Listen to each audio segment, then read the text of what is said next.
उच्च का है या अपनी अपनी राशि में है, ये देख करके एक आइडिया लगा लेते हैं कि प्लैनेट को फल देने की कितनी इसमें पावर है। तो अभी एक कुंडली पहले हम डालते हैं, फिर उसके बाद जो है योग पर आते हैं। डेट ऑफ बर्थ ये है 20 सितंबर 1959।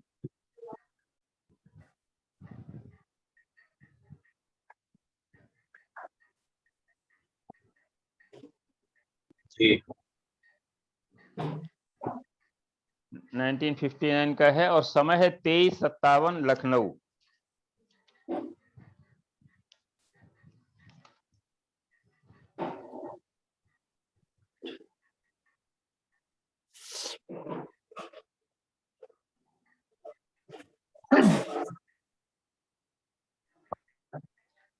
एक चीज हम कहना चाहेंगे, हेलो, हाँ जी, सभी से कहना हाँ जी, हाँ जी, चाहेंगे बोलो। कि सभी को क्लास अटेंड करने में बड़ा मजा आता है, लेकिन मेरी रिक्वेस्ट है अपना फोन को अपने या माइक को ऑफ करके रखें, म्यूट करके रखें। और अनम्यूट करने के बावजूद वो लोग म्यूट करने के बावजूद कुछ लोग तुरंत 5 मिनट बाद अनम्यूट कर देते हैं अपने आप को। तो जो चीज पूछी नहीं हो तब आप अनम्यूट करें। होता क्या है कि आपके अनम्यूट करने से दूसरे लोग डिस्टर्ब होते हैं, आपको नहीं पता चलता। तो इसलिए रिक्वेस्ट है कि उसको अपना सिस्टम जो है म्यूट करके रखें, नहीं तो मुझे म्यूट करना पड़ेगा बार बार और मैं करता रहता हूँ। Sir continue. देखिए, ये मिथुन लग्न की कुंडली है और ये एक अपने परिचित की ही किसी की है, अभी नाम नहीं लेंगे, लेकिन ये जैन साहब जानते हैं उनको, तो इनसे फीडबैक लेते रहेंगे। इस कुंडली को हम लोग किस तरीके से देखते हैं कुंडली को, इसको हमें देखना है। देखिए, 2-3 चीजें हैं। पारस सर जी ने जो 16 वर्ग बनाए हैं, उसके पीछे उनका एक बड़ा रिसर्च था। रिसर्च ये उन्होंने बताया कि जैसे मान लीजिए आप कानपुर से दिल्ली जाते हैं, तो पूरे रास्ते में आपका ना तो एक जैसा व्यवहार होगा, ना एक जैसी चाल होगी गाड़ी की। तो ठीक उसी प्रकार से उन्होंने कहा कि जैसे मान लीजिए मेष लग्न है यार, मेष राशि है और उसमें कोई प्लेनेट बैठा है, मान लीजिए मंगल बैठा है या शुक्र बैठा है, तो उस पूरे जो है पूरी राशि में उसका बिहेवियर कैसा होगा, एक जैसा तो रहेगा नहीं। तो उसके लिए उन्होंने उस राशि को डिवाइड किया और एक सिस्टम से डिवाइड किया जिसको हम लोग कहते हैं नवांश। नवांश के बाद उन्होंने देखा कि अगर प्रोफेशनल हमें देखना है तो 10वें भाव को एनालाइज किया, तो D10 हमने देख लिया। एजुकेशन अगर हमें देखनी है तो D24 हमने देख लिया। तो इस तरीके से जो है हम नवांश चार्ट में समय भी है, उसको देख लेते हैं। राय साहब जरा म्यूट कर लें। अच्छा अच्छा, सॉरी।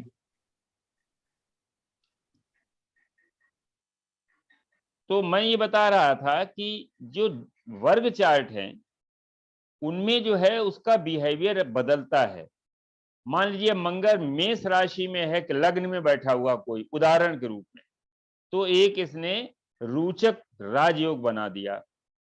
अब ये राजा तो बन गया, लेकिन इसके अंदर क्या है, जैसे कोई व्यक्ति सामने देखने में उसकी अपीयरेंस तो बहुत अच्छी है, लेकिन अंदर जो है बहुत गड़बड़ी है, उसका लीवर भी खराब है, उसकी किडनी में भी प्रॉब्लम है, उसके हार्ट में भी प्रॉब्लम है, लेकिन बाहर से स्वस्थ दिख रहा है। ठीक इसी प्रकार से प्लेनेट को आप समझने के लिए उसको वर्ग चार्ट में हम जरूर देखते हैं कि वो किसके नवांश, पहले एक जो मुख्य है नवांश चार्ट, नवांश में वो किसके नवांश में गया है। मान लीजिए वो मेष लग्न में बैठा, मेष राशि में मंगल बैठा है लग्न में, और वो मेष नवांश में ही है, तो अब आप समझ लीजिए कि बाहर से भी वो राजा है और अंदर से भी राजा है। वहीं पर अगर मान लीजिए वो कर्क नवांश में चला गया, तो बाहर से राजा जरूर दिखेगा,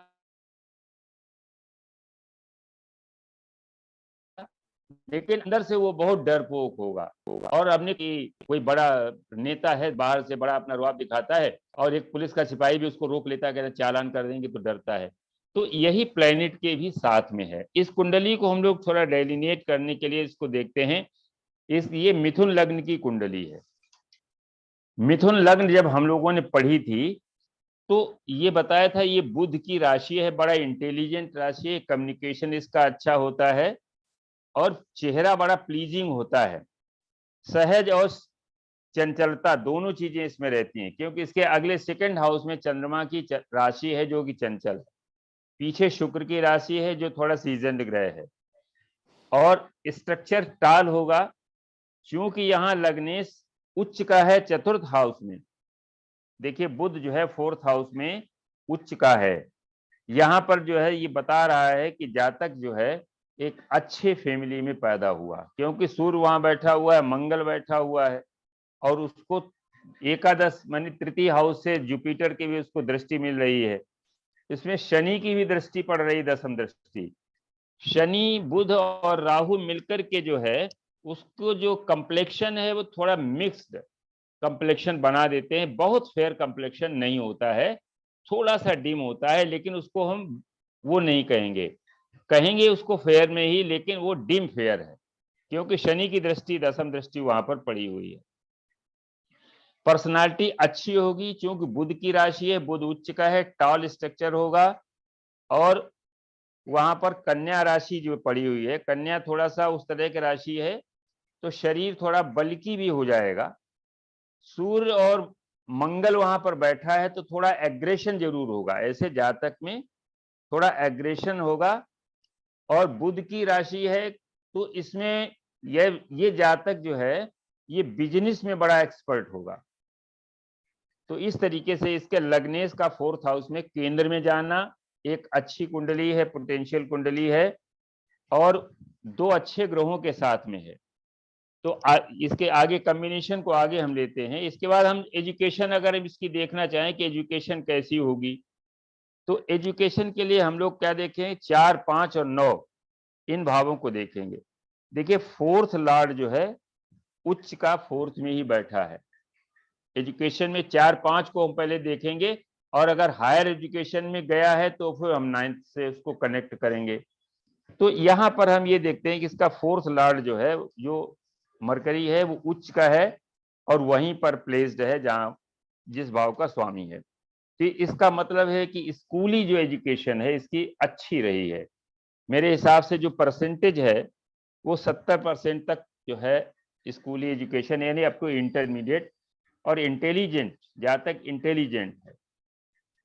इसके बाद जो है अब ये देखते हैं कि इसमें एजुकेशन ये तो हो गया सामान्य, इंटेलिजेंट है, एजुकेशन अच्छी हुई होगी, लेकिन बुध जो है वो मंगल और राहु के साथ में है और शनि की दृष्टि है, तो अब एजुकेशन टेक्निकल हो गई। अब एजुकेशन जो है वो टेक्निकल हो गई। अब टेक्निकल में किस साइड में जाएगा, इंजीनियर बनेगा। शनि और मंगल की युति है और राहु वहां पर बैठा हुआ, तो मैकेनिकल इंजीनियर बना सकता है ये। तो ये जातक है जी, ये सर ये अब बिल्कुल ठीक है जी, ठीक है। अच्छा, तो मैकेनिकल इंजीनियर ये बनेगा। इसके बाद प्रोफेशन को थोड़ा देखते हैं। प्रोफेशन में हमने पढ़ा था कि अगर 6 और 10 का संबंध है, 6 और 10 का संबंध है तो जातक सर्विस करता है। तो यहाँ पर 10th लॉर्ड जो है वो 6th हाउस में बैठा है। इंजीनियरिंग के बाद इस जातक ने सर्विस स्टार्ट की, लेकिन केतु की जो है नक्षत्र में शनि बैठा हुआ है, और जिस राशि में केतु जिस राशि में है उसी ग्रह की राशि में शनि भी है, और शनि जो है मूल राशि मूल नक्षत्र में है, केतु के नक्षत्र में, केतु दसम हाउस में है। तो इस तरीके शनि और केतु का एक कनेक्शन बन गया कि शनि केतु के नक्षत्र में है और केतु दसम हाउस में है, तो प्रोफेशन में बाधा आएगी। ऐसा जातक 9 या 16 वर्ष नौकरी करने के बाद नौकरी को छोड़ देगा। बताएं जैन साहब क्या हुआ? 3 साल बाद छोड़ी। 3 साल बाद? 3 साल के बाद। हाँ, तो 3 साल में जो है ये आ गया, केतु जो है शनि के ऊपर से आ गया ट्रांजिट में। जब भी शनि के ऊपर केतु का ट्रांजिट होगा उस समय जो है 1.5 साल यहाँ रहा, चंद्रमा के ऊपर गया तो शनि के त्रिकोण में आ गया। केतु या मंगल जब भी ट्रांजिट में शनि के त्रिकोण में आते हैं तो जातक नौकरी या तो छोड़ता है या नौकरी में बड़ी प्रॉब्लम आती है। तो यहाँ पर ये शो हो रहा, केतु के नक्षत्र में शनि है और केतु ब्लॉक करता है, तो ऐसा जातक नौकरी छोड़ देता है। फिर नौकरी छोड़ने के बाद किया क्या इसमें, जो प्रोफेशन का कारक शनि है वो 7th हाउस में बैठा हुआ है। 7th हाउस पार्टनरशिप में बिजनेस का है, 7th हाउस पार्टनरशिप का भी है और बिजनेस का भी है। तो अब ये देखते हैं कि शनि जिसके त्रिकोण, जिसके नक्षत्र में बैठा है वो 10th हाउस में बैठा है, शनि 10th से कनेक्ट हो गया है और 7th में बैठा हुआ है, तो वो जातक अब आएगा बिजनेस में। तो बिजनेस किससे कैसे करेगा, बिजनेस करने के लिए वो शनि देख रहा है किसको, सूर्य को। सूर्य पिता का कारक है, पिता जो है किसी कंस्ट्रक्शन में, देखिए आपको पता होगा कि जब भी बुध मंगल राहु और शनि आते हैं तो कंस्ट्रक्शन में आदमी जाता है। सूर्य पिता का कारक है, बुध मंगल राहु के साथ में है, तो पिता का कोई कंस्ट्रक्शन का बिजनेस रहा होगा, प्रॉपर्टी डीलिंग का रहा होगा, रियल एस्टेट का रहा होगा, जातक उसी में पिता के साथ में ही सम्मिलित हो गया। क्यों भाई? कंस्ट्रक्शन है, कॉन्ट्रैक्टर थे, गवर्नमेंट कॉन्ट्रैक्टर। हाँ, तो कंस्ट्रक्शन, तो आप भी उसी में सम्मिलित हो गए होंगे, ये जातक भी उसी में सम्मिलित हो गया होगा। हाँ जी सर, सही है। ये काफी अच्छा चलता रहा। काफी अच्छा चलता रहने के बाद देखिए, जब भी शनि के त्रिकोण में जब भी केतु आया होगा उस समय ये प्रॉब्लम रही होगी, उसमें काफी लॉस भी होगा। 7th में अगर शनि बैठा है, यहाँ शनि अष्टमेश होकर के बैठा, देखिए शनि यहाँ पर अष्टमेश होकर के बैठा है, इसलिए पार्टनरशिप में आपको नुकसान भी हुआ होगा जी। ठीक है। इसके बाद ये तो प्रोफेशन हो गया। अब प्रोफेशन के बाद जरा हम देखते हैं कि शादी, क्योंकि यहाँ पर शनि बैठा हुआ है और जुपिटर जो है, जो 7th का लॉर्ड है, वो अपने जो है से 12th में है। तो एक तो ये हो गया, शनि वहां बैठा है, और दूसरा उसका 7th लॉर्ड है वो अपने से जो है 12th में चला गया है। तो हो सकता है लेट मैरिज का हो। लेकिन एक इसमें चीज दी गई, चंद्रमा जो है वो त्रिकोण में है, 7th के त्रिकोण यानी एकादश में है, और शुक्र जो है वो 7th के त्रिकोण तृतीय भाव में है।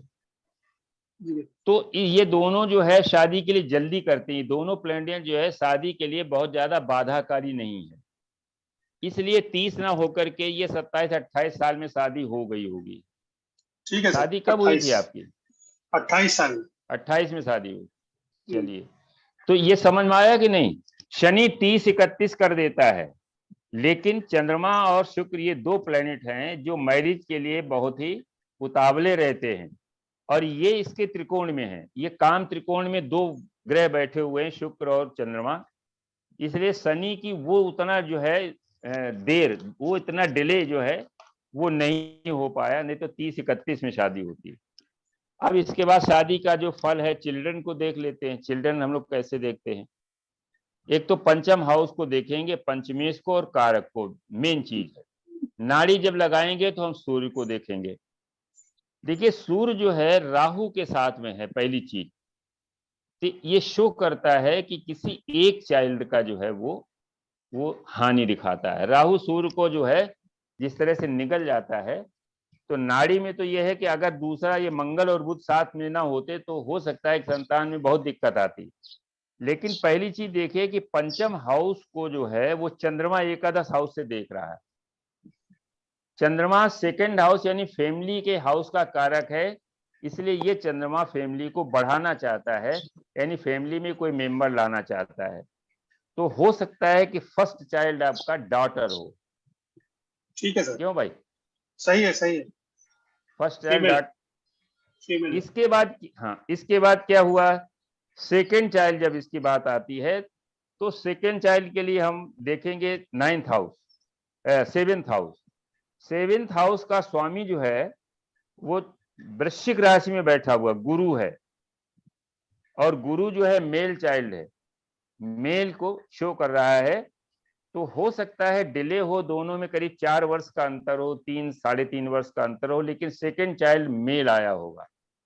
जी 2 साल का अंतर है। 2 साल का अंतर। इसके बाद जो है थर्ड चाइल्ड भी इसमें शो हो रहा है, लेकिन राहु जो है या तो एवार्शन कराता है या मिसकैरेज कराता है। तो क्या हुआ थर्ड चाइल्ड के बारे में बताएं कुछ।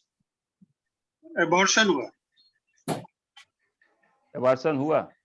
जी तो इस तरीके से ये हम लोग जो है देखते हैं कुंडली को, और इसमें कई चीजें हैं। हेल्थ में देखिए, हेल्थ के लिए एक जो सबसे बड़ा, इसमें हम लोग जब पढ़े थे, इसको पहले पढ़ा चुके हैं कि जब भी सूर्य की राशि पंचम हाउस और पंचम हाउस के साथ साथ चतुर्थ हाउस, जब ये एक साथ पीड़ित होते हैं तो हार्ट की ट्रबल होती है। अब यहां सबसे पहले हम देखेंगे सूर्य जो है हार्ट का कारक है, राहु के साथ में है। पहली चीज, सिंह राशि जो है वो सिंह राशि पर किसका प्रभाव, शनि का प्रभाव। शनि का प्रभाव कैसे है कि शनि के त्रिकोण में सिंह राशि आती है, तो सिंह राशि भी शनि की वजह से पीड़ित है। इसके बाद जो है अगर हम और देखें थोड़ा सा, फोर्थ हाउस जो है वहां पर मंगल और राहु बैठा हुआ है। तो एक कॉम्बिनेशन मैंने लिखाया था कि देखिए बुध जो है वो नर्व्स का कारक होता है, और हार्ट की जो नर्व्स होती हैं वो जो है यहाँ पर पीड़ित है राहु, सूर्य और मंगल और शनि की वजह से। तो एक कॉम्बिनेशन में लिखाया भी था कि जब भी सूर्य मंगल राहु और शनि से पीड़ित होता है और फोर्थ हाउस में मंगल होता है तो ओपन हार्ट सर्जरी होती है। तो इसमें और कोई प्रभाव नहीं है, शुभ प्रभाव नहीं है, क्योंकि वीनस जो है जो थोड़ा शुभ था वो बकरी होकर के पीछे जा रहा है। चंद्रमा से सलाष्टक बन रहा है, चंद्रमा से छठे में ये बन रहा है, तो वो भी शो कर रहा है कि कोई जो है इलनेस दे रहा है चंद्रमा। तो इस तरीके से इसमें हार्ट की कोई प्रॉब्लम हुई है क्या जातक को? एंजियोप्लास्टी हुई है। एंजियोप्लास्टी हुई है जी हाँ, तो ये भी शो हो रहा है हेल्थ को लेकर के। अब अगर इसमें देखिए, इसमें एक क्वेश्चन था कि क्या जातक अब्रॉड में सेटल होगा कि नहीं होगा। देखिए जब भी फोर्थ हाउस हमारा जो है पीड़ित होता है, थर्ड हाउस में जो है फोर्थ का संबंध थर्ड से बनता है, ट्वेल्थ अपने से ट्वेल्थ बनता है, और चौथे भाव का संबंध 12वें भाव से बनता है, तो जातक जो है फॉरेन में सेटल होता है। यहां पर क्या है कि फोर्थ लॉर्ड एग्जॉल्टेड होकर के फोर्थ में है, तो जिस वर्थ कंट्री में ही जातक रहेगा। लेकिन राहु जो है वो शुक्र के 12th में है, शुक्र 12th लॉर्ड है, 3 और 12 का संबंध है। 3 में छोटी यात्रा है, 12 में लंबी यात्रा है, 3-12 का संबंध है, राहु उसमें इन्वॉल्व है। ये जातक फ्रीक्वेंटली बाहर जाएगा, लेकिन सेटलमेंट जो है बाहर नहीं होगा, सेटलमेंट यहीं रहेगा, स्थायी जो है आवास यहीं रहेगा, लेकिन ये फ्रीक्वेंटली विदेश जाएगा, कई बार जा भी चुका होगा। अभी जो है देखिए चंद्रमा जो है के ऊपर से राहु का गोचर है वर्तमान में, और अभी चंद्रमा जो है वो 15 या 16 तारीख को वृष राशि में था। तो क्या इधर भी आपका कोई यात्रा हुई है विदेश की? हाँ हुई पिछले है। हफ्ते? पिछले हफ्ते सिंगापुर था मैं। अच्छा अच्छा, तो देखिए राहु चंद्रमा मिलाकर विदेश यात्रा बनाते हैं। जुलाई में राहु फिर जा रहा चंद्रमा, हूँ यूके। अच्छा अच्छा, हाँ तो वो मतलब जो है फ्रीक्वेंटली आप जा सकते हैं, लेकिन सेटलमेंट कठिन है। सोच तो बहुत रहे, कोशिश कर रहे हैं कि सेटल हो जाए, लेकिन सेटलमेंट अच्छा वहां नहीं दिख रहा, क्योंकि फोर्थ लॉर्ड एग्जॉल्टेड होकर के फोर्थ हाउस में है। अब इसमें एक और चीज है कि अष्टम हाउस से जो है वो हम लोग देखते हैं जो एंसेस्ट्रल प्रॉपर्टी, एक इसमें कॉम्बिनेशन हम लोग नाड़ी में पढ़े हैं, सभी लोग नाड़ी जानते हैं, जितने अपने ग्रुप में सभी एस्ट्रोलॉजर हैं। केवल यह है कि हम इसको हेड कर रहे हैं, बाद बाकी सभी लोग जो है विद्वान हैं। जब भी मंगल और बुध का कॉम्बिनेशन होता है, एक साथ एक राशि में होते हैं, तो भाइयों में विवाद होता है। तो आपके छोटे भाई से कोई विवाद चल रहा है क्या प्रॉपर्टी वगैरह को लेकर के? हाँ सही है सर, चल रहा है। चल रहा विवाद? हाँ जी चलिए। अब देखिए अष्टम का, हाँ, अष्टम का जो लॉर्ड जो है, जो एंसेस्टर प्रॉपर्टी है, वो अपने से 12th में चला गया। शनि जो है अपने से 12th में आ गया। तो अब जातक को एक बड़ी चिंता है कि हमको एंसेस्टर प्रॉपर्टी मिलेगी कि नहीं मिलेगी। हो सकता है कि भाई ने उसमें जो है, चूंकि मंगल सूर्य के साथ में बैठा है, मंगल छोटा भाई है, सूर्य पिता का है, पिता के, और वहां बुध जो है वो लैंडेड प्रॉपर्टी है, मंगल जो है, तो पिता की जो लैंडेड प्रॉपर्टी है वो छोटे भाई के पास में है, और वो बाबा की भी है। एक्चुअली वो प्रॉपर्टी बाबा ने बनाई, पिताजी उसमें रहे, पिताजी के साथ वो बालक रहा छोटा भाई, और वो प्रॉपर्टी इस समय छोटे भाई के कब्जे में है। क्या इस तरह का है कोई बातचीत? सर दो प्रॉपर्टी हैं, एक मेरे पिता की है, एक मेरे बाबा की है, दोनों साथ में क्लब है, जी, जुड़ी हुई है सर। क्लब है ना। हाँ, हाँ क्योंकि राहु बाबा है ना, राहु जी बाबा है, सूर्य पिता है, मंगल वहां बैठा हुआ है। तो मंगल हाँ यानी छोटा भाई जो है उस बाबा और पिता की प्रॉपर्टी में पूरी तरीके से काबिज है, जी और बुध मंगल की वजह से वहां पर एक लिटिगेशन है, उसमें डिस्प्यूट है। जी। अच्छा ये बताइए, कोई कोर्ट केस तो नहीं अभी हुआ है? नहीं अभी तक नहीं हुआ है कोई। लेकिन आप सोच रहे कोर्ट केस करने के लिए? सोचता हूँ कि केतु कुछ। जब यहाँ पर आ जाएगा ना कन्या में, तुला से, जी तुला में इस समय केतु है, जी नवंबर में जब ये केतु वहां पर पहुंच जाएगा, तो हो जी। सकता है कि कोई कोर्ट लिटिगेशन हो जाए प्रॉपर्टी को लेकर के। अच्छा ओके, तो मेरी साइड से क्योंकि होगा क्या? केतु बुध में तैयार करते। हाँ, किसकी साइड से होगा? नहीं ये कुंडली आप नहीं, आप ही करेंगे उस अच्छा प्रॉपर्टी को। वो लेने के लिए हो सकता है कि आप कहें कि कोर्ट केस हो जाए, तो वकील के अपना थ्रू, शेयर कोई मान डिमांड कर लीजिए इस तरह, सकते क्यों हैं। केतु जब जाएगा बुध, हाँ, अपना शेयर डिमांड कर सकते। हम्म। तो हम लोग जैन साहब इस तरीके से कुंडली देखते हैं, यहाँ पर जो है जो तरीका है वो इस तरह से हम लोग देखते हैं, एक एक हाउस को लेकर के और ग्रहों के कॉम्बिनेशन को लेकर के उसमें से रिजल्ट हम लोग निकालते हैं, और यही हम लोग यहाँ सीख रहे हैं। और इसके बाद अब कोई क्वेश्चन और हो तो बताओ, किसी और को कोई चीज पूछनी हो इस चार्ट में तो वो बताए, तो सर क्लियर करने हम लोग आपस सर में। चंद्रमा जो अकेला बैठा है इसका कुछ रोल है क्या? इसका रोल ये है कि देखिए चंद्रमा के एक त्रिकोण में जो है तो शनि है, ठीक है ना। जी जी जी जी चंद्रमा के एक त्रिकोण में शनि है, और चंद्रमा के दूसरे त्रिकोण में वीनस है, जी। ठीक है ना। हम्म, अब इसमें एक चीज और आ गई, देखिए यहाँ पर सूर्य जो है वो राहु और शनि से पीड़ित है, शनि मंगल राहु।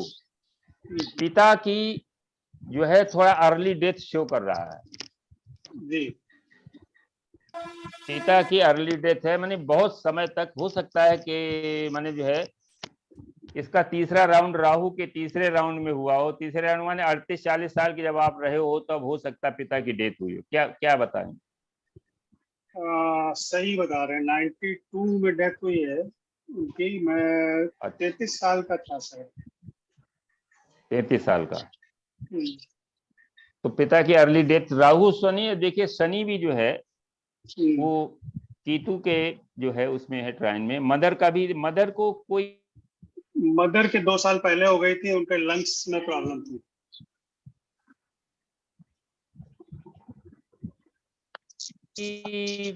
बड़ी गंभीर बीमारी हुई थी क्या? अच्छा, जो अभी बताया ना कि शनि चंद्रमा जो है जब भी होता है तो लंग्स लंग्स की शिकायत होती है। और मिथुन राशि में, मिथुन राशि का स्वामी बुध है, वो पीड़ित है राहु से और मंगल से, हालांकि उच्च का है। तो मदर को हो सकता है कोई सीवियर परेशानी रही हो लंग्स को लेकर के, या और है भी। चंद्रमा जो है बैठा है भरणी नक्षत्र में, शुक्र के नक्षत्र में बैठा है। शुक्र सेकंड हाउस का जो है इसका 12th का लॉर्ड है। अच्छा, चंद्रमा को जब हम देखेंगे, मदर को, चंद्रमा एज ए मदर हम जब देखेंगे तो हम इसमें 2-3 बातों को देखते हैं। चंद्रमा से छठे भाव में देखिए कितने ग्रह बैठे हुए हैं। मंगल बैठा है, राहु बैठा है, चंद्रमा से छठे भाव में मंगल राहु शनि का प्रभाव है, और 12th लॉर्ड जो है वो अष्टम में है। चंद्रमा से जो 12th का जो लॉर्ड है यानी जुपिटर, वो चंद्रमा से अष्टम हाउस में बैठा हुआ है। तो ये भी शो कर रहा है कि मदर की भी जो है बहुत लंबे समय तक साथ नहीं रहा, तो मदर चंद्रमा भी पीड़ित है। इसीलिए थोड़ा सा कभी कभी मानसिक आपको जो है 7.5 ही जब आती होगी तब आपको बहुत मेंटल परेशानी होती होगी। मदर की डेथ और पहले हो गई थी, 2 क्योंकि साल पहले, जब मैं 29 ईयर्स का। हाँ, तो वो मदर जो है शो भी कर रहा है। 7.5 में आपको विशेष परेशानी होती होगी, क्योंकि वहां पर शनि नीच का हो जाता है। चंद्रमा के ऊपर जब शनि का गोचर होता है तो शनि नीच का होता है, और अष्टमेश भी है।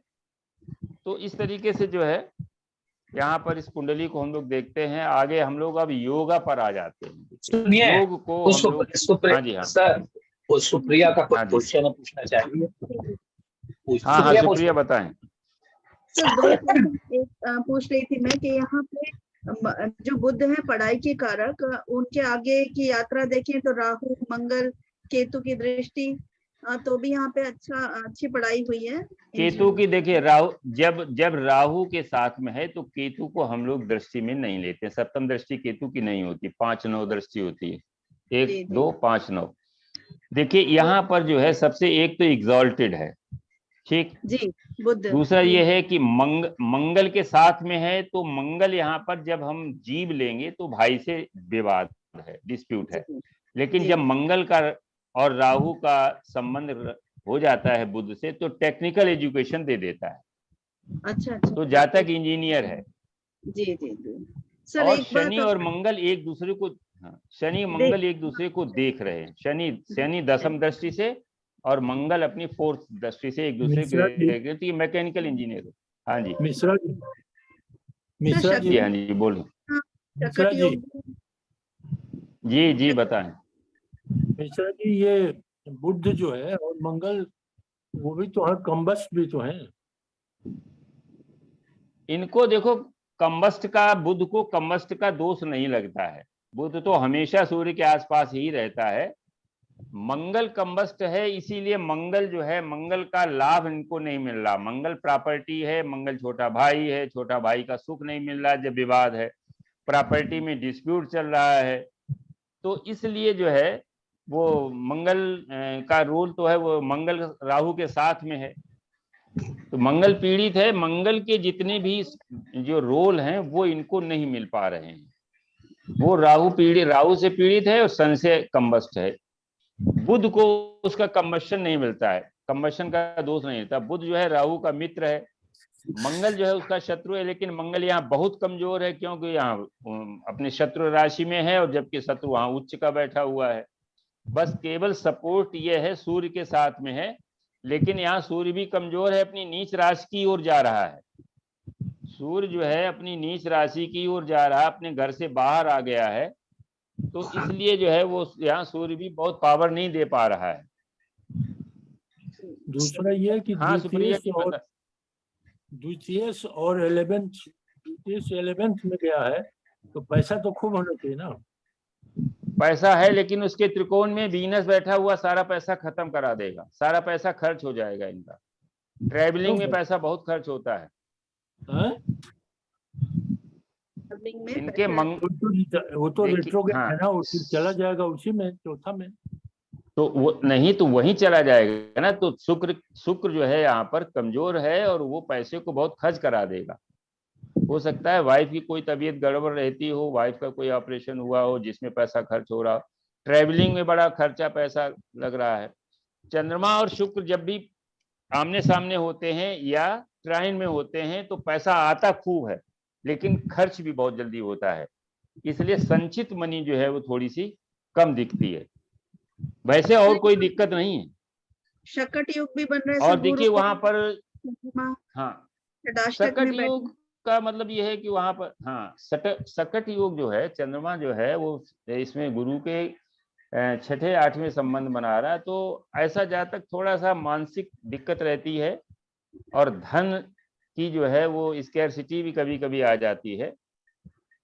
अब इनको हम जीव का ले लें तो जुपिटर जो है यहाँ पर 7th का लॉर्ड है।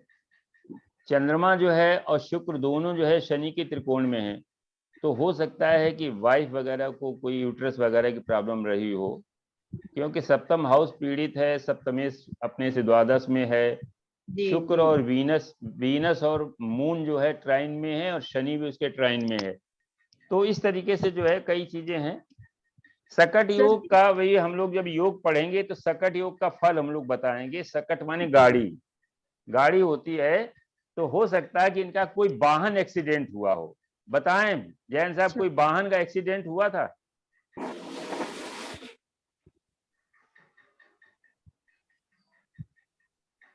हेलो, हाँ ये बताए कोई वाहन आपका डैमेज हुआ था? एक्सीडेंट में वाहन डैमेज हुआ था क्या कोई?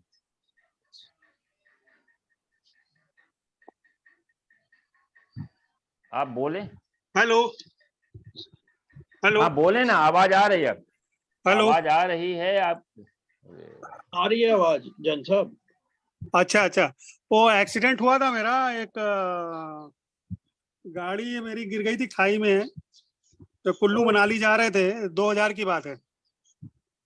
तो मेरा एक ही एक्सीडेंट हुआ है। गहरा गड्ढा है जी देखिए, वृश्चिक राशि गहरा गड्ढा है वहां पर जी। और जो है वहां पर सकट योग बन रहा है एक, और मंगल की राशि में बन रहा है। सकट माने ये गाड़ी होती है, तो ये गाड़ी का एक्सीडेंट शो करता है। हाँ, मगर चोट नहीं आई थी, मगर 50-60 फुट गहरे नीचे गई थी गाड़ी हमारी। वो गाड़ी डैमेज दिखा रहा है। गाड़ी 100% डैमेज हो गई थी, मगर हम सब बच गए थे। एक्चुअली वो सैंडी लैंड थी, नदी के किनारे के साइड, तो सैंडी थी, तो उसमें जाकर धंस गई थी गाड़ी। तो 100% खत्म हो गई थी गाड़ी तो। मगर छोटी छोटी चोटें आई थी, मेरे तो बिल्कुल भी नहीं आई थी। बच्चे अच्छे थे, उनको थोड़ी थोड़ी चोट आई थी। आप देखो वहां पर, आप देखिए यहाँ पर राहु उस समय निश्चित रूप से वृश्चिक राशि से गोचर कर रहा होगा। कब का है ये आपका? 2016 बताया था? 2000 महीना कौन सा था? प्रॉब्ली जून जुलाई होगा, मंथ जून के आसपास होना चाहिए। जून 2000 नहीं 2016 नहीं 2000 हाँ 2000 में।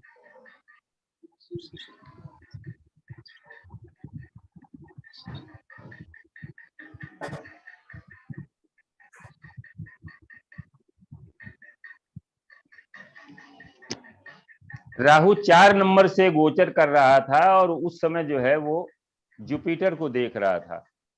जी जी जी, बहुत तो उसने बचा दिया। सकट योग में नहीं, वो लग्नेश बलवान है ना। जी जी जी, लग्नेश बलवान है और वहां पर जो है जुपिटर जो है वो सेफ है। उसमें जुपिटर गोचर में शनि या जुपिटर का कोई भी जो है वो नहीं बन रहा। जुपिटर राहु का कोई कॉम्बिनेशन नहीं बन रहा। हाँ जी सर, वो लोकेश और शनि केतु का कोई। हाँ जी बोले। लोकेश गुप्ता कुछ पूछना चाह रहे हैं। लोकेश जी कैमरा ऑन कर लीजिए और क्वेश्चन पूछ लो आप। सर कैमरा ऑन कर लो। हाँ पूछिए। तो सर ये कि आप कैसे डिसाइड? आपकी आवाज नहीं आ रही जी सर, बच्चे आपने बताए थे आप थोड़ा माइक ठीक करें।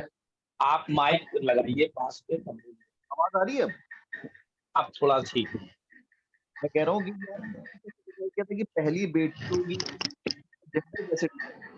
आपकी आवाज कट रही है, क्लियर नहीं आ रहा कुछ। आप शायद जो है क्या कहते हैं माइक से नहीं बोलना है, लैपटॉप के पास। नहीं, मैं फोन से बोल रहा हूँ। पूछ रहे हैं पहले बेटी हुई है, वो कैसे देखा आपने? पहली बेटी, पहले बेटी हुई फिर बेटा हुआ, जेंडर कैसे डिसाइड होगी? ये हो देखिए चंद्रमा का प्रभाव पंचम हाउस पर है सीधा जी। चंद्रमा फीमेल प्लेनेट होता है नेक्स्ट और पंचमे पंचमेश स्वयं जो है वो एक फीमेल प्लेनेट है। ठीक है। बेटा होगा। तो इसके बाद देखिए जो पंचमेश जो है बकरी होकर के कर्क में गया तो जुपिटर ने उसको देखा जी। और सूर्य जो है, अब देखिए यहां पर जरा देखिए डिग्री देखिए, डिग्री देखिए कि सूर्य जो है, सूर्य 3 अंश का है। सबसे पहले वो बुध है, उसके सबसे नजदीक बुध है, ठीक है ना। हाँ और बुध के बाद जो है राहु है, जी। और राहु के बाद फिर मंगल है। तो सबसे पहले बुध है। बुध जो है कैसा होता है? बुध जो है वो नपुंसक ग्रह है। हाँ और शनि, फिर शनि की दृष्टि पड़ रही है, हाँ। शनि की दृष्टि पड़ रही है वहां पर। तो सूर्य जो है वो जो उसकी मेलनेस है, और मंगल जो है वो अस्त है। तो सूर्य की मेलनेस जो है वो समाप्त हो गई यहाँ से। तो चंद्रमा यहाँ पे डोमिनेंट हो गया। चंद्रमा जो है पंचम हाउस को पूरी अपनी सप्तम दृष्टि से देख रहा है। तो पहली संतान जो है वो फीमेल ही होनी चाहिए। और सर इसके बाद सूर्य जो है, उसके बाद सेकंड के लिए हम 9th 7th को देखेंगे। पहली संतान पंचम हाउस से, दूसरी संतान जो है वो हम देखेंगे मतलब जो सप्तम हाउस है। तो सप्तमेश जो है हमारा जुपिटर है, और मेल साइन में मेल राशि की, मेल प्लैनेट की साइन में बैठा है। मेल प्लैनेट है तो सेकंड जो है मेल प्लैनेट, मेल चाइल्ड हो गया। तो इस तरीके से हम लोग इसको डिसाइड करते हैं। नाड़ी में थोड़ा इसको जल्दी आसानी से हम लोग देख लेते हैं। यहाँ पर थोड़ा सा ये लगाना पड़ता है, डिग्री वाइज लगाना पड़ता है कि कौन से प्लेनेट जो है। सूर्य की, जुपिटर की यात्रा जब होगी तो सबसे पहले जुपिटर किससे मिलेगा? शनि से मिलेगा। शनि फीमेल प्लेनेट है। जुपिटर जैसे आगे बढ़ा होगा, जीव है न, इसमें जो हम लोग नाड़ी में देखते हैं। तो जब जुपिटर आगे बढ़ा तो सबसे पहले मिला शनि से, और जब शनि से मिला तो उसके बाद जो है वो मेल फीमेल चाइल्ड आ गया। इसके बाद जैसे मकर राशि में गया तो सबसे पहले सूर्य की डिग्री आई। जुपिटर जब आगे बढ़ा तो जब वो मकर राशि में पहुंचा तो सबसे पहले वहां कौन मिला उसको? उसके त्रिकोण में, नवम हाउस में। नवम हाउस में सबसे पहले, चूंकि सूर्य की डिग्री, सूर्य मेल प्लेनेट है जी, तो मेल चाइल्ड आ गया। ठीक है। इसके बाद जब वो आगे देखिए कुंभ में गया, कुंभ में गया तो कुंभ में जाने से किससे संपर्क बना? वीनस से। वीनस से नहीं बना, वीनस से बना लेकिन वीनस रेट्रो है। हाँ, ये जो है यहाँ पर चूंकि वीनस रेट्रो हो गया है, आगे चल के जब यही जो है जुपिटर केतु से मिला तो वो एवर्शन हो गया। केतु जो है अवॉइड करा देता है। और सर एक ये हमने गाड़ी ये सब सकट योग क्या? गाड़ी करते हैं। सकट माने क्या होता है? सकट माने क्या होता है? सकट गाड़ी ही होती है सर। ये सकट जो है गाड़ी ही सकट होती है। तो पुराने जमाने में जो है सकट, जो बैल दो जोड़ करके गाड़ी बना करके ले जाते थे देहातों में, तो जब चंद्रमा, सूर्य और ये सदाष्टक होते हैं तो सकट योग बनाते हैं।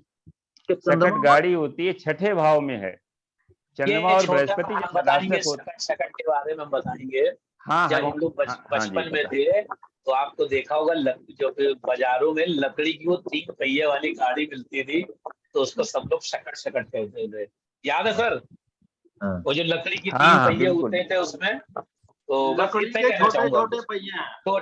छोटे छोटे पहिए ट्रायंगल शेप में बना के, तो उसको वो जो बेचने आता था वो सकट कहकर बेचता था। सकट ठीक है, पूछो सर, पूछो अजय, क्या नाम? लोकेश पूछ लो आप।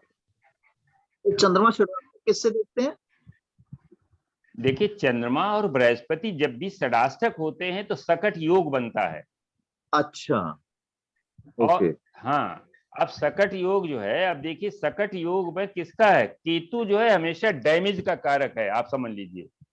ठीक है। हाँ। तो केतु जो है डैमेज का कारक है, और केतु जो है इस योग के चंद्रमा के 12th में है और इसके त्रिकोण में है जुपिटर के। तो हमने ये अंदाजा, छठे भाव में है। तो मैंने यही कहते हैं कारकत्व को किस तरीके से एडजस्ट किया जाए, यही ब्यूटी है इसकी। जितने आप कारकत्व को समझ लेंगे उतनी जल्दी से सही प्रेडिक्शन। छठे भाव में है तो इसका मतलब छठा भाव एक्सीडेंट का भाव, और सकट बनाने वाला ग्रह जो है यहाँ पर, तो इसका और त्रिकोण में कौन है, केतु बैठा हुआ है। तो गाड़ी का एक्सीडेंट शो हो रहा है, गाड़ी का एक्सीडेंट शो हो रहा है यहाँ पर।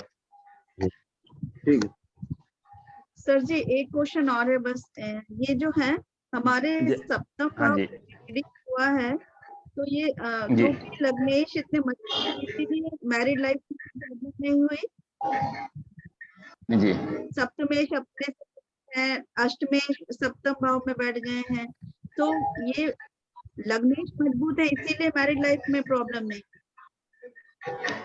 नहीं, प्रॉब्लम तो है, कुछ न कुछ प्रॉब्लम है, लेकिन इसको ये देखिए वीनस वक्री होकर के जुपिटर के त्रिकोण में जा रहा है जी।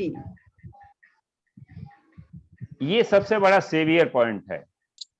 अच्छा अगर ये मैरिज लाइफ में कोई प्रॉब्लम नहीं है, मैरिज लाइफ में कोई प्रॉब्लम नहीं है, मगर उनका यूट्रस रिमूव हुआ, जैसे आप थोड़ी देर पहले कह रहे थे, तो उनका यूट्रस रिमूव हुआ, सिस्ट पैदा बन गई थी अंदर से। मैं वही बता रहा, देखिए वीनस और मून जो है इन दोनों पर शनि का प्रभाव है जी। और वीनस के 12th में मंगल बैठा हुआ है, ठीक है ना। जी चंद्रमा के जो है वो छठे में बैठा हुआ है। तो जब भी जो है ये वीनस और मून आपस में रिलेट करते हैं और कोई पापी प्लेनेट आ जाता है तो यूट्रस जो है उसमें प्रॉब्लम रहती है। कोई ऑपरेशन मैंने बताया भी था अभी थोड़ी देर पहले कि यूट्रस की प्रॉब्लम रही होगी, लेकिन यहाँ पर वैसे जो है संबंधों में रिलेशनशिप में प्रॉब्लम इसलिए नहीं है कि वीनस वक्री होकर के जुपिटर के त्रिकोण में जा रहा है जो सप्तमेश है, तो इसलिए मैरिज में कोई उस तरह की प्रॉब्लम नहीं है, रिलेशनशिप में कोई प्रॉब्लम नहीं है। बस ये हेल्थ शो जो है वो हेल्थ प्रॉब्लम शो कर रहा है कि यूट्रस रिमूवल, तो वो आपने बता ही दिया। वो मिश्रा जी शनि भी प्रोटेक्ट कर रहा है ना, क्योंकि त्रिकोण का मालिक है। वो क्या हाँ, कहते हैं, वो सब शर्मा कुछ पूछना चाह रहे हैं। हाँ जी भैया कैमरा ऑन कर लीजिए, पूछ लो अमित शर्मा। हेलो, हाँ जी सर। हाँ कैमरा ऑन। हाँ जी हाँ बोले। हाँ जी सर, मैंने ये पूछना था जी हेलो। हाँ हाँ बोले। हाँ जी सर, जैसे हम संतान को देखते हैं, जैसे पहली संतान हो जो चलो दूसरी बार मिसकैरेज हो गया या अबॉर्शन हो गया, तो दूसरी बार 7th हाउस से जी देखेंगे। 9th, पहली पंचम हाउस से, दूसरी 7th हाउस से, तीसरी 9th हाउस से। भाई छोटा होगा ना, नहीं, जैसे हमारा लग्न का छोटा भाई। मिसकैरेज हो गया या अबॉर्शन हो गया, फिर भी 7th हाउस देखेंगे दूसरी बार? नहीं नहीं, वो फिर 9th देखेंगे, 9th से देखेंगे। भाई संतान आ गई ना, कंसेप्शन हो गया, इसका मतलब संतान आ गई, तो 7th हाउस हमारा जो है वो फ्रेक्टिफाई हो गए, और इसके आगे हम 9th देखेंगे। जी ठीक है सर, थैंक यू। हाँ सर, आइए सर आगे उसमें। नमस्कार सर, हाँ, थोड़ा सा पूछना है बस। हाँ जी हाँ जी नमस्कार, बताओ बताओ। जैसे भाग्य भाव का स्वामी सप्तम हाउस पे गया, तो बस एक छोटा सा प्रश्न है, भाग्य में क्या विवाह के बाद वृद्धि हुई होगी? बस इतना सा।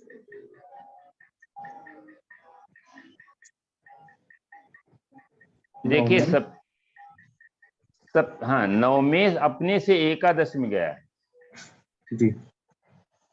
1 2, शादी के 3 साल के बाद इनके जॉब में कोई प्रॉब्लम आई होगी, बताइए क्या आया? जैन साहब बताएं। वो सर उन्होंने नौकरी छोड़ दी ना शादी के 3 साल बाद। शादी के 2 साल बाद मैंने कंस्ट्रक्शन अपना बिजनेस ज्वाइन कर लिया था, और सेम डे जिस दिन, हाँ 2 साल बाद, शादी के 2 साल बाद, और सेम डे छोड़ी जिस दिन मेरी बेटी का बर्थ हुआ। अच्छा अच्छा, हाँ तो वो मतलब जो है भाग्योदय, देखो उससे ये होता है ना कि जब भी कोई व्यक्ति कोई नया वेंचर डालता है तो ये सोच के डालता है कि इसमें हमारा जो है प्रॉफिट है, सर्विस से ज्यादा इसमें प्रॉफिट, उस समय प्रॉफिट हुआ होगा, निश्चित रूप से शादी के बाद जो है वो प्रोफेशन में जो है वो इजाफा हुआ होगा, क्योंकि भाग्योदय वहां पर है। लेकिन वो कितना हुआ है ये बाद की बात है, क्योंकि प्लेनेट आगे उसमें D9 में कहाँ पर गया है, सप्तमेश D9 में कहाँ पर पहुंच गया है, ये बहुत सी चीजें काउंट करती हैं। एक मोटे तौर पर यह है कि 9 और 7 का जो है संबंध बना हुआ है। तो मैरिज के बाद जो है कुछ न कुछ जो है प्रोफेशन में शुभता आई होगी। अब हम लोग आगे बढ़ते अपना, ये जो है कुंडली काफी डेलिनेट हो गई है, इससे कई चीजें समझ में आती हैं कोई कुंडली लेकर के कि हम लोग कैसे देखते हैं, कैसे रिजल्ट निकलते हैं। क्योंकि वही 12 राशियां हैं, 9 ग्रह हैं, उन्हीं को प्लेसमेंट से हमको रिजल्ट निकालना है। तो रिजल्ट के लिए हमें कितना रिजल्ट देगा वो हम D9 से देख लेंगे। प्लेनेट D9 में कितना बली है, वो किस नवांश में बैठा हुआ है, ये हमको बता देगा कि वो प्लेनेट कितना पावरफुल है।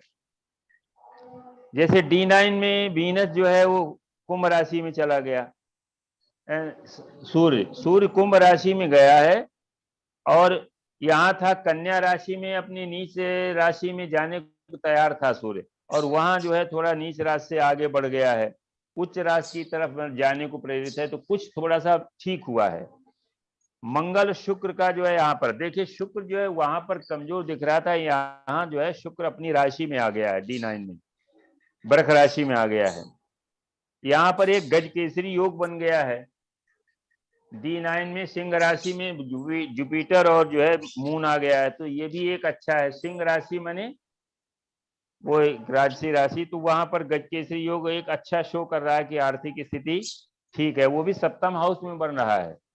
शादी में काफी पैसा इनको मिला होगा, मिला था क्यों जैन साहब?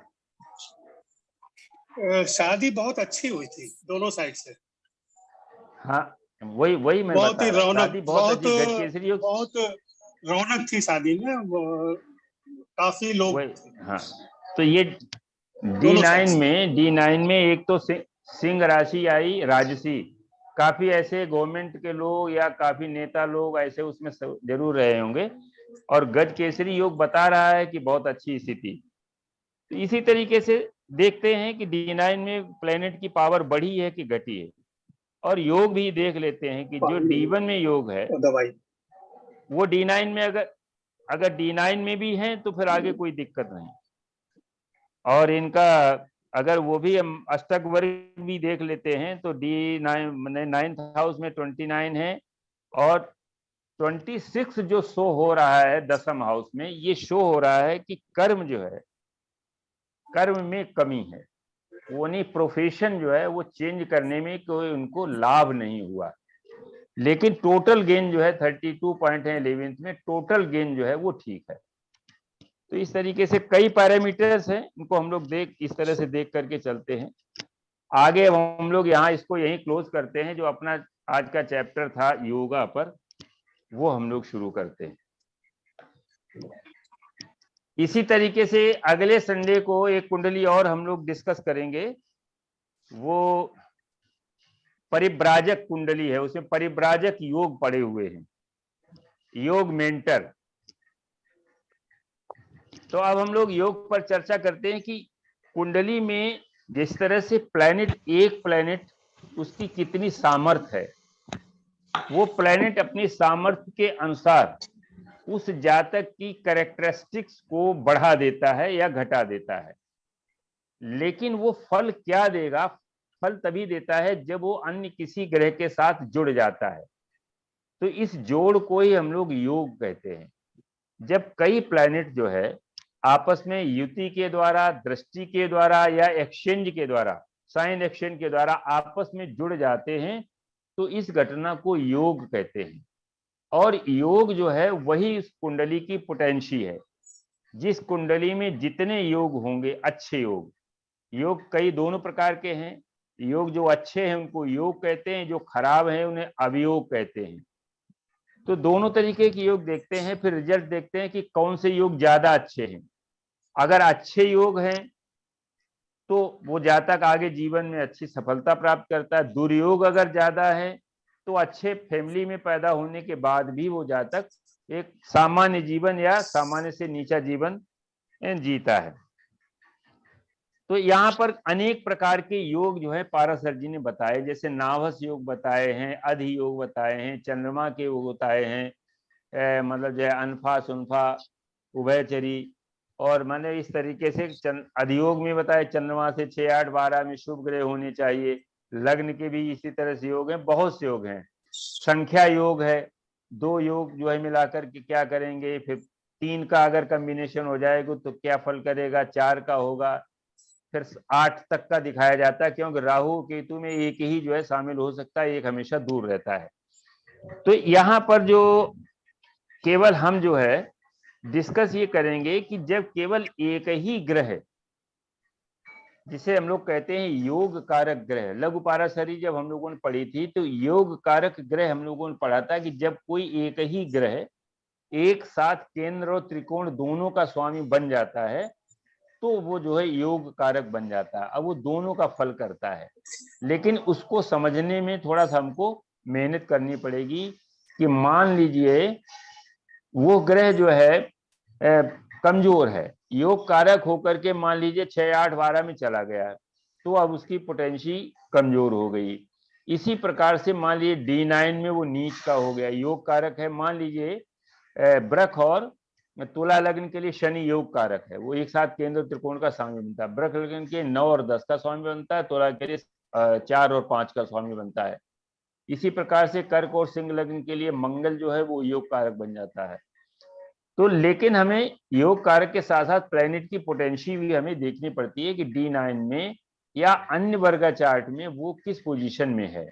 अगर वो उन सब में जो है अच्छी पोजीशन में है तो वो योग कारक अच्छा फल करेगा अपनी दशा और अंतर्दशा में। लेकिन ये एक बात ध्यान रखिए, योग जो है जब युति योग होती है, ग्रह योगों की योग होती है, तो ये अपनी दशा और अंतर्दशा में फल करते हैं।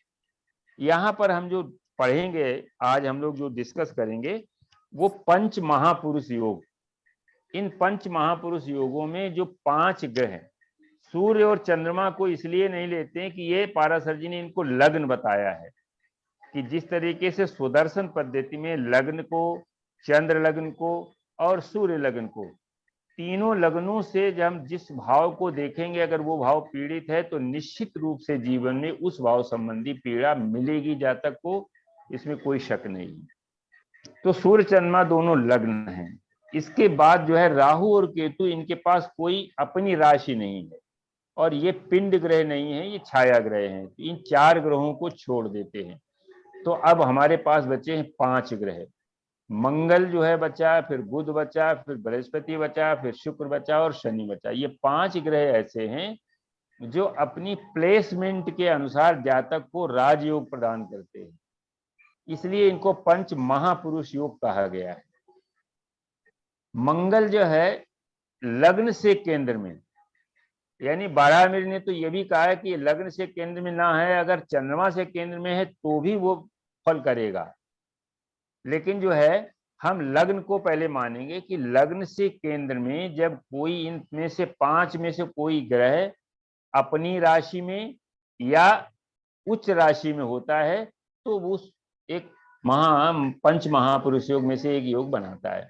जैसे मंगल को ले लेते हैं तो मंगल जो है आदि लग्न से केंद्र में 1, 4, 7, 10 भावों में है ना। लग्न से केंद्र कौन, 1, 4, 7, 10 भाव, ये केंद्र के भाव कहलाते हैं। इनमें अगर अपनी राशि मेष या वृश्चिक में है अथवा मकर राशि उच्च राशि में है तो इसको कहते हैं रोचक योग बनाता है। इसी प्रकार से इसके फल हम लोग बाद में पढ़ेंगे, पहले ही पढ़ लें कि मंगल जो है रोचक योग बनता है केंद्र में, अपनी राशि में 1, 8 में या उच्च राशि मकर में होता है तो ये रोचक योग बनाता है। बुध जो है भद्र योग बनाता है, बुध को भद्र योग कहते हैं। ऐसा व्यक्ति, भद्र माने होता सज्जन, जैसे अभी हम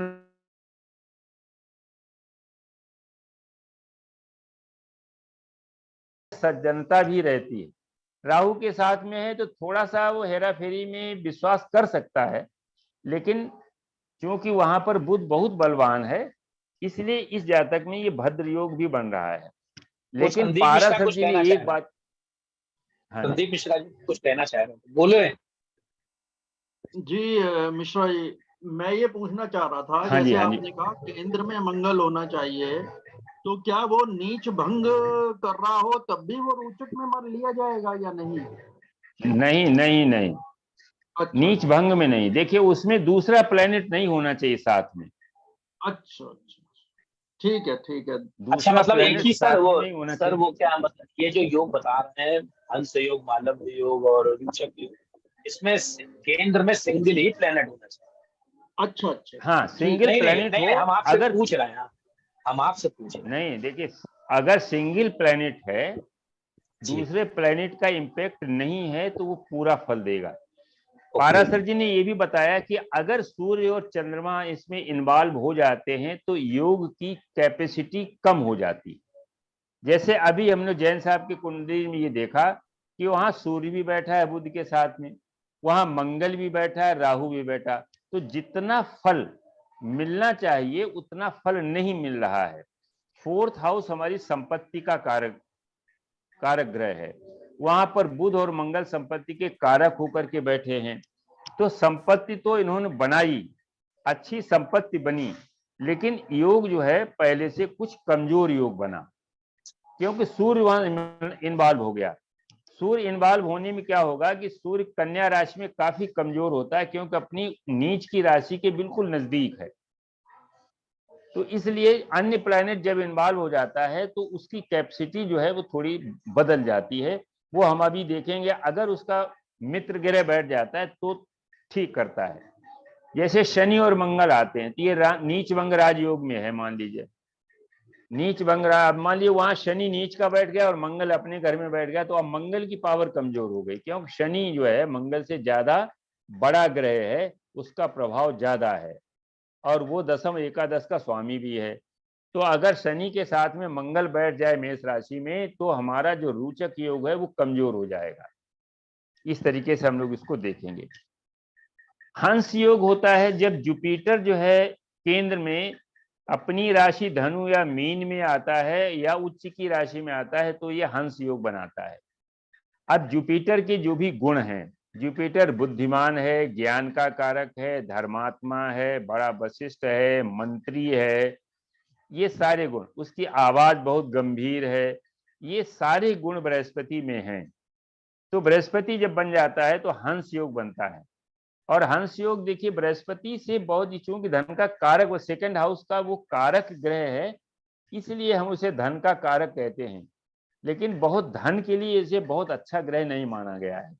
ये कारक जरूर है सेकंड हाउस का, लेकिन सेकंड हाउस में फैमिली भी है, वहां पर सेकंड हाउस में वाणी भी है। क्योंकि सेकंड हाउस का कारक है इसलिए इसकी जो है वाणी हंस जैसी होगी, हंस योग में कहा गया है। इसी प्रकार से जब शुक्र जो है अपनी राशि या अपनी उच्च राशि में होता है तो जातक जो है ये मालव योग बनाता है। और मालव योग जो है चूंकि शुक्र का है, शुक्र की साथ में क्या है, सारा फाइनेंस है, सारी लग्जरी है, सारी ब्यूटी है और फैमिली है, माने अपोजिट सेक्स। तो जब ये उच्च का होगा या अपनी राशि में होगा तो ये अपने कारकत्व पूरी तरीके से उस जातक को देता है। और शनि जो है वो शश योग है, शश योग बनाता है जब अपने धनु या उसे मकर या कुंभ राशि में या उच्च की जो राशि तुला में होता है तो शश योग बनाता है। जब कई ग्रह कई योग एक साथ बन जाते हैं तो जातक और एलिवेट हो जाता है। तो अभी आज हम केवल 2 योगों को देखेंगे। मालव योग शुक्र से जो बनता है उसका क्या प्रभाव बनता है, और हंस योग जब बृहस्पति से बनता है तो क्या प्रभाव बनता है, और हम एग्जाम्पल कुंडली को लेकर के इसको हम लोग डिस्कस करेंगे। देखिए जब ये महापुरुष योग बनते हैं, कई योग बनते हैं, तो व्यक्ति ऑटोमेटिक जो है सामान्य परिवार में भी पैदा होने वाला जातक बहुत ऊंचाई पर पहुंच जाता है। जैसे आपने अभी हम लोगों ने पढ़ा है, 3-4 कुंडलियां पढ़ी थी। जैसे आई के गुजराल की कुंडली में वीनस जो है 10th हाउस में तुला राशि में है। अगर इसके किसी के पास कुंडली हम लोग देखी थी, अभी एग्जाम्पल चार्ट लेंगे, पहले थोड़ा सा इसको हम पढ़ लेते हैं कि क्या क्या गुण आते हैं। मालव योग में जो है जब शुक्र अपनी राशि 2-7 या उच्च की राशि मीन में स्थित होकर के लग्न से अथवा चंद्र लग्न से 1, 4, 7, 10 भावों में होता है तो ये मालव योग बनता है। मालव योग में जो जातक जन्म लेता है वो सुंदर होता है, सुगठित शरीर का होता है, उसके होंठ पतले, कमर पतली और शरीर बहुत आनुपातिक होता है, अच्छी आवाज होती है, दांत उसके सुंदर होते हैं, गोरा रंग होता है। क्योंकि शुक्र जो है ज्ञान, शास्त्र ज्ञान का कारक है। सर्वशास्त्र प्रवक्तारम भार्गवम प्रणमाम्यहम् शुक्र के लिए आया है। तो जितने शास्त्र हैं उन शास्त्रों का ज्ञाता है शुक्र। तो वो व्यक्ति जो है शास्त्र का ज्ञाता भी होता है। तो जातक धनवान बनेगा क्योंकि शुक्र के पास धन है और अपने प्रयासों से बहुत ही धन अर्जित करता है। शुक्र पत्नी का भी कारक होता है। जब शुक्र बलवान होता है तो सुंदर सुशील पत्नी मिलती है जो पति के प्रति हमेशा वफादार रहती है।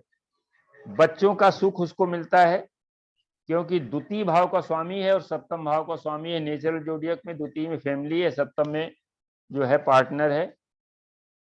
लेकिन इसमें एक चीज आती है, शुक्र जब बलवान होता है, ये उदाहरण आप देख भी सकते हैं, शुक्र जब बलवान होता है तो अपोजिट सेक्स के लोग है उससे संबंध बनाने के लिए बहुत प्रयास रहते हैं। तो कभी कभी ऐसा जातक विवाहेतर संबंधों में भी इन्वॉल्व हो जाता है और अच्छी स्थिति में होने से जो है ऐसा जातक लगभग 72 ईयर्स तक जो है वो जीवित रहता है। अब इसमें क्या होता है, उदाहरण कुंडली हम लोग डिस्कस कर चुके हैं। देखो आई के गुजराल, ये फॉरेन जो है फॉरेन सर्विसेज में थे, फॉरेन मिनिस्टर भी रहे, फॉरेन में ये राजदूत भी रहे, बाद में जो है ये मंत्रिमंडल में भी आए, जनता पार्टी के जो शासन आया, और बाद में ये प्रधानमंत्री भी बन गए। तो ये वीनस जो है 10th हाउस में, 10th हाउस कर्म का भाव है, वहां वीनस तुला राशि में बैठा हुआ है। मकर लग्न थी। और एक आईएएस की कुंडली हम लोगों ने पहले पढ़ी है, चाहो तो इसको बना लें थोड़ा सा, क्यों भाई? हाँ कुंडली बना लो। वो क्या डेट ऑफ बर्थ आई के हाँ 4 दिसंबर 1919।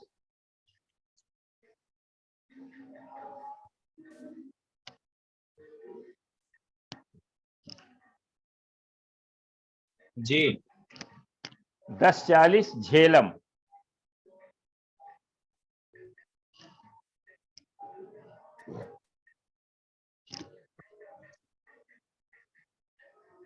पंजाब। झेलम पंजाब पाकिस्तान। अच्छा पाकिस्तान।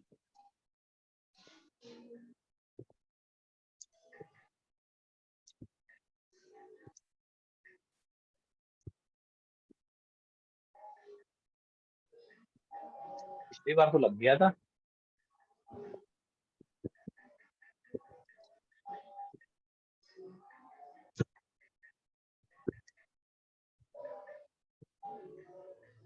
देखिए यही है। हाँ जी, मकर लग्न की है। अब जरा देखिए, ये 2 योग इसमें बहुत अच्छे पड़े हुए हैं। पहला तो मालव योग पड़ा हुआ है, इसमें शुक्र 10th हाउस में अपनी राशि में है, तुला राशि में। और दूसरा देखा कि बृहस्पति जो है ये हंस योग भी बना रहा है। बृहस्पति 7th हाउस में, गुरु जो है वो उच्च का बैठा हुआ है। तो इस तरीके से आपने देखा कि ये जीवन की सारी सुख सुविधाएं देखने में आइडिया अगर हो आप लोगों को कि आई के गुजराल वो फ्रेंच का दाढ़ी रखते थे और बहुत अच्छी कम से कम 6-6.25 फीट लंबाई थी उनकी, बहुत अच्छा भरा हुआ शरीर था, बहुत अच्छी इंग्लिश बोलते थे, यानी पर्सनालिटी बहुत अच्छी थी। तो वो शुक्र की वजह से हाँ जी जी बोले। मिश्रा जी एक क्वेश्चन था मेरा, जैसे कई बार जन्म पत्रिका देख के ये पता चलता है कि ये जो आपने महापुरुष योग कहे तो उसमें कई कॉम्बिनेशन आ जाते हैं। जैसे जैन साहब की कुंडली थी जो उन्होंने अभी लगवाई थी आपने, उसमें भी था, या और बहुत सारी जन्म पत्रिकाएं देखी जाती हैं। तो उसमें यदि ये कॉम्बिनेशन बन जाए तो उसको कैसे फलित करेंगे या क्या सोचा जाए उसके बारे में?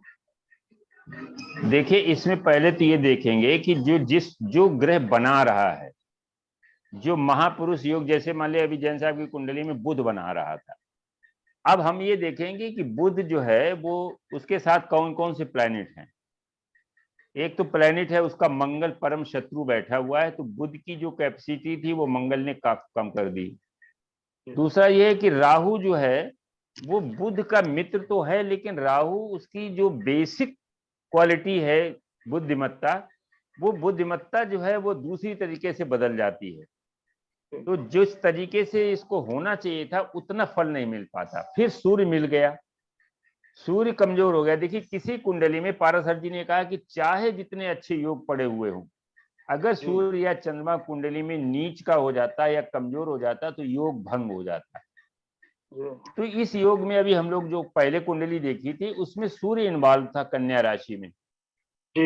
अपने घर से निकल करके वो कन्या राशि में आया। कन्या राशि जो है बहुत अच्छी राशि नहीं सूर्य के लिए, क्योंकि वो इसे अवरोही कहा जाता है ऐसे में कि अपने घर से निकल करके नीच राशि की ओर जा रहा है। तो उस समय मन में बड़ा भय होता है कि आगे गड्ढा है। जब गड्ढा में पहुंच जाता है तो उसको होता है कि कोई न कोई तो निकाल ही लेगा। वहां फिर भी थोड़ा ठीक रहता मेंटलिटी।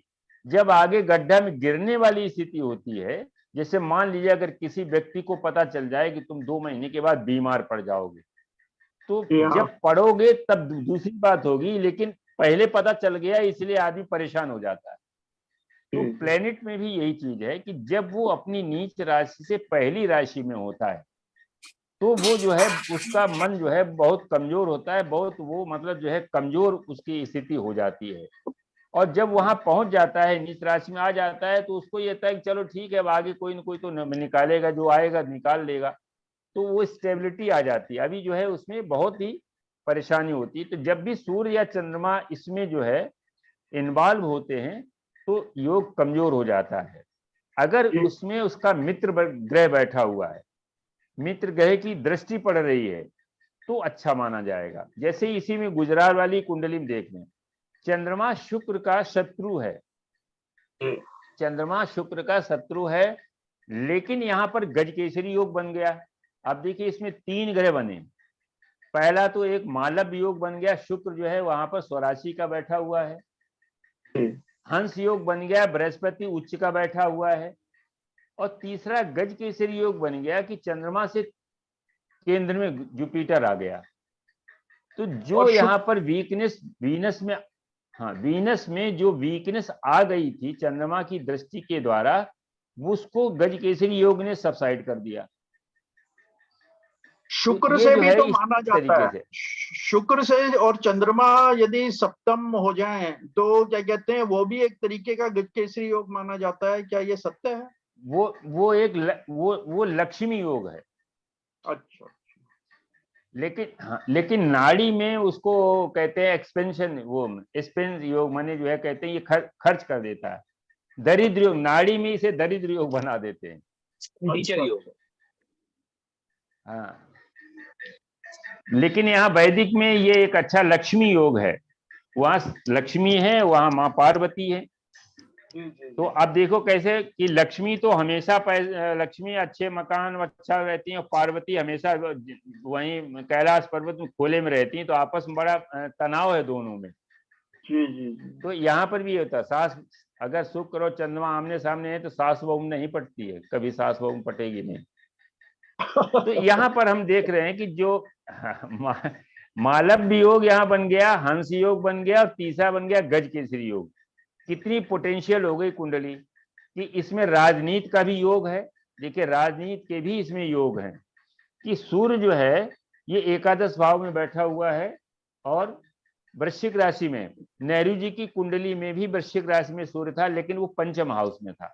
यहाँ एकादश हाउस में बैठा हुआ है। बुध यहाँ पर बैठा हुआ है, बुध जो है यहाँ पर लाभेश है, और राहु के साथ में ये बैठता है जब बुध, तो बुध को अच्छा रहता है, और बुध बकरी होकर के वीनस की तरफ आ रहा है। तो वो विदेश से संबंध है, और फिर ऐसे लोगों के संबंध बन जाते हैं अन्य लोगों से, वो एक अलग योग। हम लोग केवल यहाँ पढ़ रहे हैं कि हंस योग, मालव योग और गजकेसरी योग ने सामान्य जातक को, देखो लग्नेश जो है वो अष्टम में बैठा हुआ है, कितना बड़ा निगेटिव योग है ना। वो भी सूर्य की राशि में बैठा हुआ है, शत्रु क्षेत्रीय हो गया और अष्टम में चला गया। तो ये बहुत कमजोर योग हो गया ना। लेकिन ये जो 3 योग बन गए, इन योगों ने इस कुंडली को बहुत ही हाईलाइट कर दिया। मालव योग बन गया, दूसरा हंस योग बन गया, और तीसरा गजकेसरी योग बन गया। तो ये योग, अब इसमें देखिए क्या है, किसी की दृष्टि भी नहीं है। यहाँ पर शनि की दृष्टि शुक्र के ऊपर है, तो वो मित्र दृष्टि है। शनि जो है वो मित्र है शुक्र का, तो इसलिए जो है चंद्रमा की दृष्टि जो है वो शत्रु दृष्टि है। तो दो दृष्टियां पड़ी हुई हैं यहाँ। चंद्रमा जो है वो ज्यादा पावरफुल है, क्योंकि वो मेष का है, अपनी उच्च राशि में जाने को तैयार है। और शनि शत्रु क्षेत्र में बैठा है, शत्रु राशि में बैठा है, अष्टम भाव में बैठा है, तो इसकी तृतीय जो दृष्टि है वो उतनी पावरफुल नहीं है। तो इस तरीके से इसमें जो हम लोगों ने पॉलिटिक्स वाले पढ़े थे और आईएएस वाले पढ़े थे, दोनों योग इस कुंडली में लग रहे हैं। इसी प्रकार से एक आईएएस की कुंडली हम लोगों ने पढ़ी थी अरुण सिंह की, और आपको याद होगा राजीव गांधी के, ये वहां के पढ़े हुए थे, दून कॉलेज के, राजीव गांधी के मित्र थे, लेकिन एक विवाद हो गया था यूपी में ही। तो चीफ मिनिस्टर उसमें एनडी तिवारी हो, या एनडी तिवारी नहीं थे और कोई था, तो इस बंदे ने जो है वो प्राइवेट इसमें इंपोर्ट में एक अधिकारी बन गया था और इसने रिजाइन कर दिया था। अरुण सिंह, आप वो उसमें देखेंगे गूगल में मिल जाएगा। अरुण सिंह जो है राजीव गांधी के बड़े अच्छे मित्र थे। तो उनकी कुंडली में भी इसको देखते हैं। देखो लगा के देखते हैं, मेरा एक कुंडली लगाओ।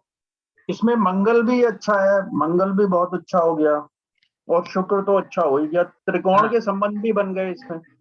लास्ट डेट ऑफ बर्थ बताइए। हाँ वही बात है। अरुण सिंह की डेट ऑफ बर्थ है 20 सितंबर 1954 जी। Time 3:55 PM Delhi.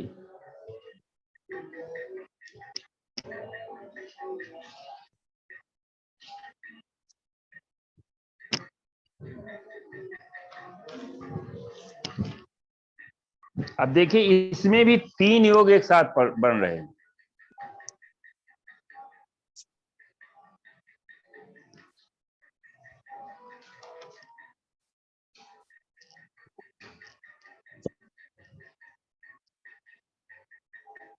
जी देखिए ये भी मकर लग्न की कुंडली है, पहले वाली भी मकर लग्न की। इसका मतलब आप समझ लीजिए कि प्रशासनिक सेवाओं में जाने वाले लोगों में 10th हाउस की जो मूल आपकी कुंडली है, उसके 10th हाउस का जो मकर राशि है वो वहां पर डोमिनेटिंग है, एडमिनिस्ट्रेशन है वहां पर 10th हाउस में। तो पहले वाली कुंडली भी मकर लग्न की थी, ये भी मकर लग्न की कुंडली है। इसमें देखिए 3 योग पड़े, 3 महापुरुष योग पड़े हुए हैं। पहला तो शुक्र अपनी राशि में है, मालव योग बना लिया। शनि अपनी उच्च राशि में है, उसने शश योग बना लिया। बृहस्पति अपनी उच्च राशि में है, उसने हंस योग बना लिया। अब देखिए इसमें कितना अच्छा वो बन गया। और भी इसमें योग हैं, उनको हम लोग देख सकते हैं। 9th लॉर्ड जो है एग्जाल्टेड हो गया है, वहीं पर 9th लॉर्ड जो है वो एग्जाल्टेड हो गया है। अब इस कुंडली में अगर हम ये देखें कि इसने रिजाइन क्यों किया, अभी जो जैन साहब की कुंडली में एक योग पड़ा हुआ था कि शनि के त्रिकोण में केतु था, इस कुंडली में भी शनि के त्रिकोण में केतु है। शनि के त्रिकोण में केतु है, और ये हम लोगों ने पढ़ा था कि इसने 89 में जो है ये सिलेक्ट हुआ, 2 ही 3 साल के बाद इसने भी नौकरी छोड़ दी थी। आईएएस का पद इसने छोड़ दिया था और एक प्राइवेट कंपनी में, उसमें आजकल जैसे सीईओ होते हैं उस तरह का इसने वो कर लिया था। देखते हैं वो कब छोड़ा इसने। अभी हमारे पास अगर वो निकलती है अरुण सिंह,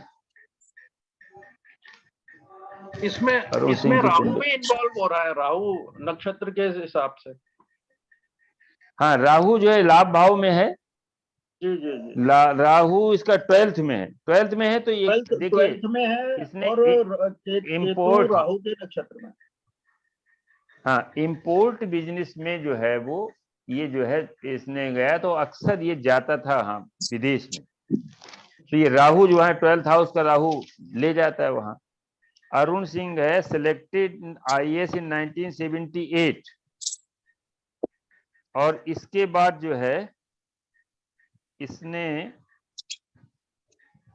छोड़ दी थी, नौकरी छोड़ दी थी